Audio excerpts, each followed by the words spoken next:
nakwambia hivi sasa. Leo kijijini nahama. Nahama? Ina maana mjajua? Nahama. Kwa hii ajali ya kuua inasababisha muhame.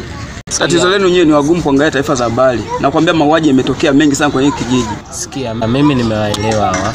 Kinachotakiwa kufanyika, tusimame sisi kama vijana.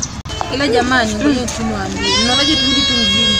Na bora kurudi maana unakatana mapanga sio kustahili. Hii hadi tutakufa afu nikipiga hesabu mimi nyumbani nategemea ushauri. Ina maana tujipange kwa vipi sasa? Tusimame kama vijana tulinde mji huu. Usimamaje kwa mfano wenzako wanatumia bunduki, wewe tumia nini? Sasa hapo kwambia sijui tutafanyaje.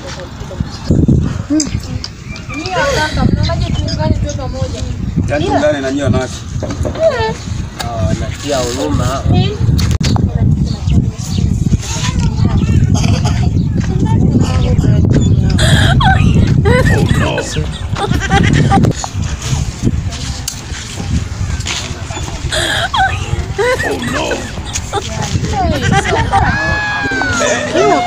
Serikali inabidi tusaidie kabisa. Bila hivyo sasa na huyu kilema ndugu yangu si ndio anamuua. Kilema mngekaa tu nyumbani sababisha mauaji tu mengi ya bure yasikomezeka. Kweli jamani, sikieni mimi mwache na je hivyo tutamkumwacha hapa.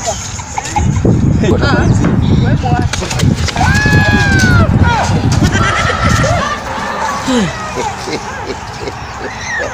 hivi ndio hata shanga. Jamani, wewe